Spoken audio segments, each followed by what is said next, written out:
Kinshasa, ouverture du procès de l'Adjida Sarah Ebambi Bonga pour violation des consignes militaires. Depuis lundi 27 octobre 2025, le tribunal militaire des garnisons de Kinshasa-Gombe a ouvert une audience en flagrance opposant le ministère public représenté par l'auditeur général à l'Adjida Sarah Ebambi Bonga, secrétaire au département sécurité de l'état-major militaire des renseignements des forces armées de la République démocratique du Congo. La prévenue est poursuivie pour violation des consignes militaires contenues dans un télégramme officiel signé du chef d'état-major général en date du 23 décembre 2021. Selon l'axe d'accusation, ce document rappelle à tout le militaire l'interdiction formelle de publier ou de diffuser sur les réseaux sociaux des photographies, vidéos, documents ou propos susceptibles de porter atteinte à l'image, à la crédibilité et à la dignité des forces armées de la République démocratique du Congo.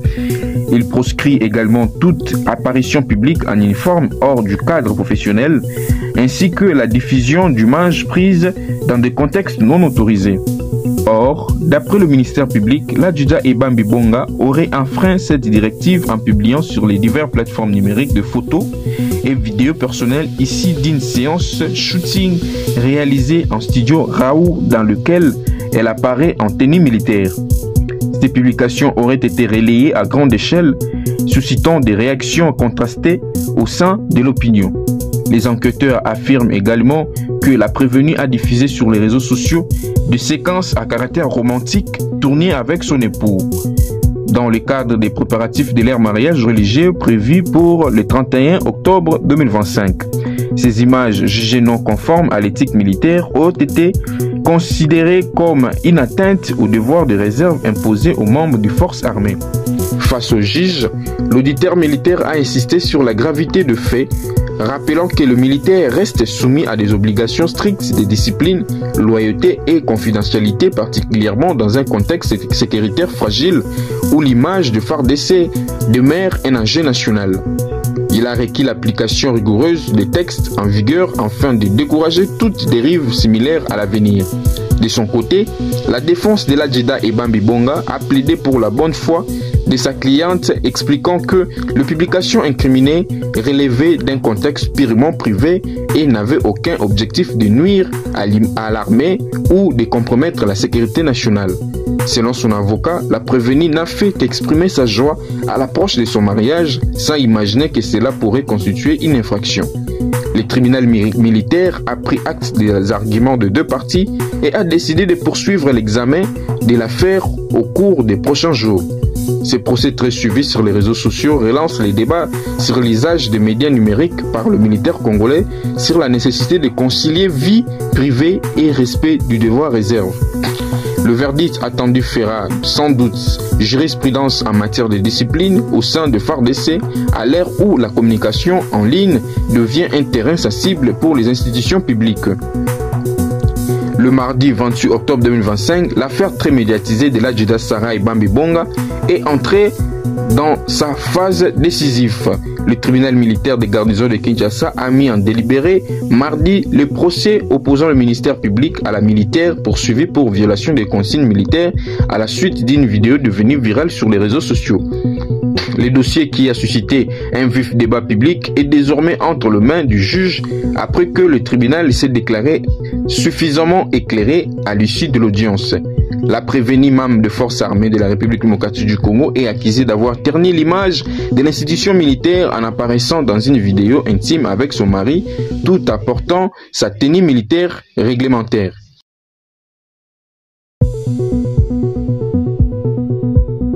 Lors de la dernière audience, un témoignage clé a retenu l'attention. Yannick Kayembe, photographe professionnel et propriétaire du studio situé sur le boulevard Saint-Louis dans la commune de Kalamu, a confirmé d'être l'auteur de la diffusion de la vidéo incriminée. Il a expliqué qu'il s'agissait d'une simple séance photo de couple et que la diffusion avait été faite sans le consentement de l'Adjida Ebambi. Cette déclaration est venue contredire la version du ministère public qui soutenait jusque-là que la militaire elle-même avait contribué à la publication du contenu. Le photographe a reconnu sa responsabilité, affirmant regretter l'incident et assurant qu'il n'avait pas mesuré l'impact que cette publication aurait sur les réseaux sociaux. Les avocats de la prévenue ont plaidé pour l'acquittement pur et simple de leur cliente, estimant qu'aucune intention fautive ne peut lui être reprochée. Ils ont dénoncé une atteinte grave à la vie privée et un accès des ailes de la part de l'accusation. Selon la défense, Sarah Ebambi a été victime d'une violation des intimités et le port de l'uniforme pendant un moment privé ne saurait constituer une infraction au code pénal militaire. Dès lors qu'il n'y a eu ni acte d'indiscipline ni manquement au service. Les sous-lieutenants plutôt Lissa Lama, représentant du ministère public, a néanmoins maintenu ses réquisitoires. Il a affirmé que la prévenue serait coutumière de publication en uniforme sur les réseaux sociaux, citant notamment le compte TikTok lui appartenant. L'accusation a ajouté que l'adjuda aurait supprimé plusieurs vidéos après son interpellation le 19 octobre dernier, ce qui selon elle provenait d'une intention de dissimulation. Le ministère public a également mis en garde contre une possible subordination des témoins accusant le photographe d'avoir tenté de protéger la militaire. En conclusion, il a requis 10 ans de servitude pénale principale sans circonstance atténuante sortie du paiement de frais d'instance plutôt. D'après avoir entendu les deux parties, le tribunal a pris l'affaire en délibéré et a annoncé que le verdict sera rendu le mercredi 29 octobre à 14 h. Ce jugement est très entendu tant que par l'opinion publique que par les forces armées, dans un contexte où la question de l'image et de la discipline au sein de l'armée congolaise est au cœur des débats.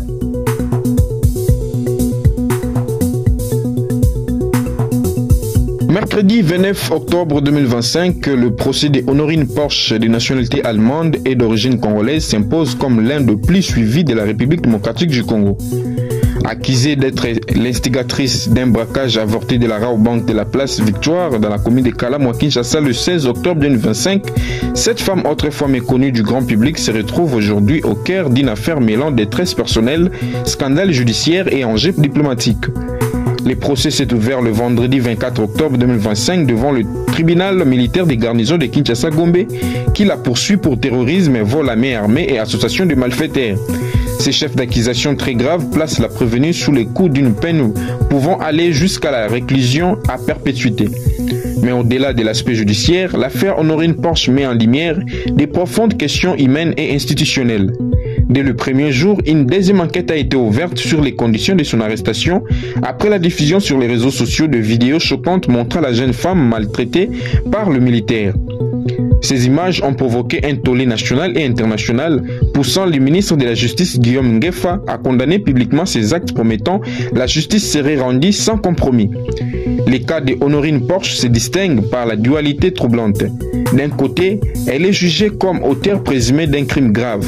De l'autre, elle apparaît comme victime de traitements inhumains et dégradants. Cette double position suscite un vif débat au sein de l'opinion congolaise. Des organisations de défense des droits humains ont dénoncé les recours à la violence lors de son interpellation, lui voyant un symptôme de dérive sécuritaire de la gestion des affaires judiciaires. L'affaire a aussi pris une tournure internationale. L'ambassade d'Allemagne à Kinshasa a salué la décision du gouvernement congolais d'ouvrir une enquête sur le service subi par sa ressortissante et a exhorté les autorités à garantir un procès équitable et transparent. Lors de l'audience du 28 octobre 2025 tenue au camp Lufungula, Honorine Porsche a livré un témoignage poignant sur sa vie et les motivations qui l'auraient conduite à commettre l'acte reproché. À l'arme à la barre, elle est déclarée avoir agi par désespoir, évoquant de graves difficultés financières, une dette de 20 000 € et son incapacité de nourrir ses 4 enfants. Selon ce récit, elle aurait sollicité plutôt de l'aide auprès de la première dame Denise Nyakeru Tshisekedi. Elle affirme s'être rendue à la Fondation Denise Nyakeru où sa demande d'assistance aurait été refusée, un événement qui, selon elle, l'aurait profondément marqué psychologiquement. Je ne savais plus comment vivre. J'ai voulu braquer la banque avec une arme fictice juste pour nourrir mes enfants, a-t-elle déclaré devant le tribunal. L'audience du même jour a également été marquée par une déclaration inattendue de la prévenue.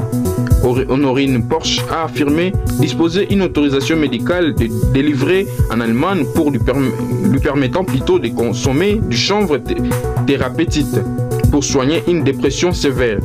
J'ai une autorisation depuis l'Allemagne de prendre 7 plis de chanvre pour me soigner, a-t-elle déclaré à la barre, provoquant surprise et scepticisme dans la salle. Cette révélation a rapidement fait le tour des réseaux sociaux, suscitant des réactions partagées en appétit, ironie et indignation. Pour le ministère public, les explications ne sauraient excuser ni minimiser la gravité de fait. L'accusation estime que l'acte préparé par la prévenue constitue un acte terroriste prémédité, même si aucune perte humaine n'a été enregistrée.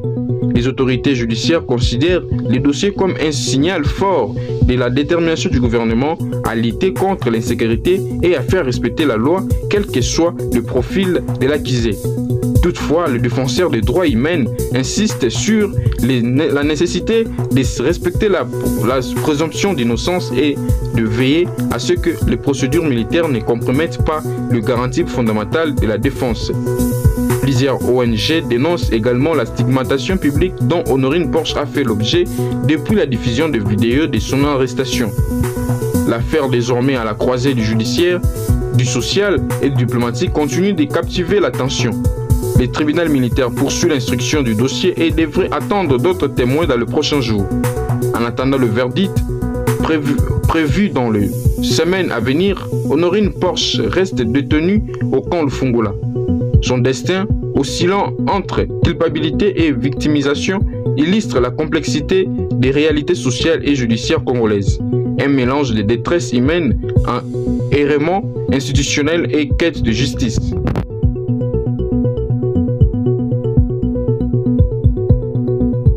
En politique, le PPRD rejette sa suspension et dénonce un acharnement politique. Le Parti du peuple pour la reconstruction et la démocratie PPRD en sigle monte au créneau après sa suspension par le ministère de l'Intérieur. Moins de 24 heures après l'annonce de cette mesure, Emmanuel Ramazan Shadary, secrétaire permanent du parti fondé par l'ancien président Joseph Kabila, a dénoncé ce lundi une décision illégale, arbitraire et politiquement motivée. Face à la presse, Shadary a fustigé une tentative de musellement du principal parti de l'opposition issu de l'ancien régime. Nos activités vont continuer dans le strict respect des lois de la République et de la Constitution. Cette suspension ne nous engage pas, elle ne nous concerne pas, a-t-il déclaré, visiblement déterminé à ignorer la décision signée par le vice-premier ministre de l'Intérieur, Jacquemaine Chaban. Dans un ton offensif, les dirigeants du PPRD ont accusé le gouvernement de dérive autoritaire. Le pouvoir en place a perdu le pédale. Il s'enfonce dans l'illégalité la plus totale. Tout est fait dans la précipitation et sans transparence, a martelé Shadary, affirmant n'avoir jamais reçu copie officielle de l'arrêté ministériel. Selon lui, cette suspension annoncée sans base légale est une pure opération de communication. Si cet arrêté existe réellement, nous ne l'avons jamais vu. C'est donc du fake news. Ce gouvernement agit dans la confusion et dans l'amateurisme, a-t-il ajouté. Le PPRD souligne qu'il s'agit de la deuxième fois que ces activités sont suspendues depuis 2023 dans un contexte de tensions politiques accrues. C'est la deuxième suspension plutôt tout aussi illégale que la première. Ses pouvoirs est aux abois. Ils essayent de museler le PPRD parce qu'ils savent que nous restons une force politique qui fait peur, a poursuivi Shadary. Avec ironie, il a rappelé les contradictions du pouvoir en place. Ils ont dit que le PPRD n'existait plus, alors que suspendant, c'est paradoxal. Malgré la mesure gouvernementale, le parti de Joseph Kabila ne compte pas se retirer de la scène politique. Emmanuel Ramazan Shadary a affirmé que les activités se poursuivront dans le respect des lois de la République. Nous sommes un parti responsable, organisé et fidèle à la démocratie. Cette suspension est un aveu d'échec du régime actuel qui ne supporte pas la contradiction, a-t-il ajouté, dénonçant un acharnement politique manifeste.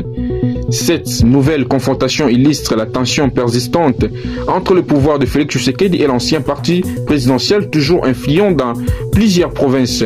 tandis que le ministère de l'Intérieur assure avoir agi conformément à la loi pour des raisons d'ordre public et d'encadrement de partis politiques. Le PPRD lui voit une manœuvre visant à étouffer la pluralité politique. Dans un climat politique déjà électrique, cette affaire risque d'envenimer davantage les relations entre les gouvernements et les forces issues de l'ancien régime. Le bras de fer entre PPRD et les pouvoirs en place ne fait visiblement que commencer.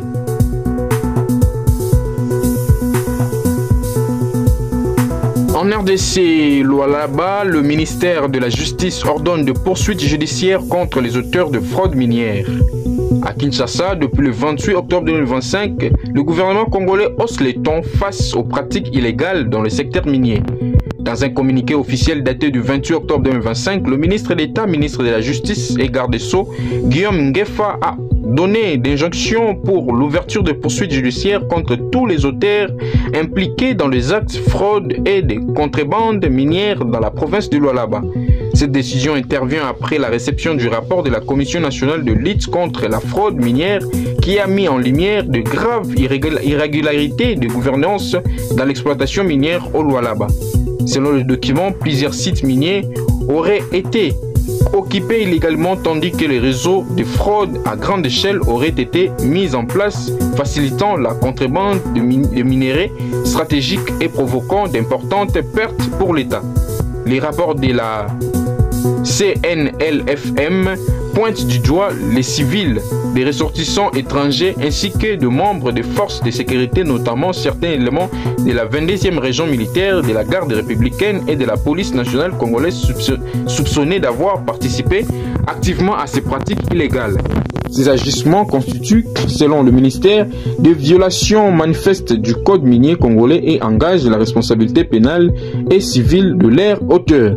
Face à cette situation jugée grave et intolérable, le ministère de la Justice a instruit l'auditeur général des FARDC ainsi que le procureur général près la Cour de cassation d'engager sans délai toutes les procédures judiciaires prévues par la loi. Aucune distinction ne devra être faite en fonction du rang, de la fonction ou de la nationalité de personnes impliquées, précise le communiqué. Le gouvernement congolais attend ainsi réaffirmer sa politique de tolérance zéro face à la fraude minière, à la corruption et à toute forme de spoliation des ressources nationales.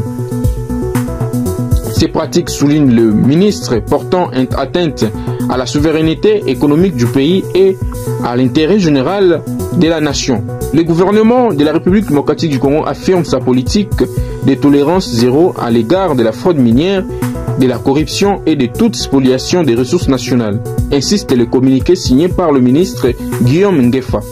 Cette annonce marque une nouvelle étape dans la lutte contre la criminalité économique et la mauvaise gouvernance dans les secteurs clés de l'économie nationale.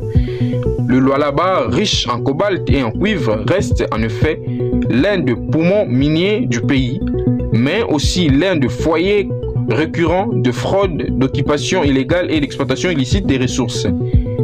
En s'attaquant ouvertement à ces réseaux, le ministère de la Justice envoie un signal fort quant à la détermination du gouvernement à restaurer la légalité et la transparence dans les secteurs miniers congolais longtemps gangrénés par la corruption et l'impunité.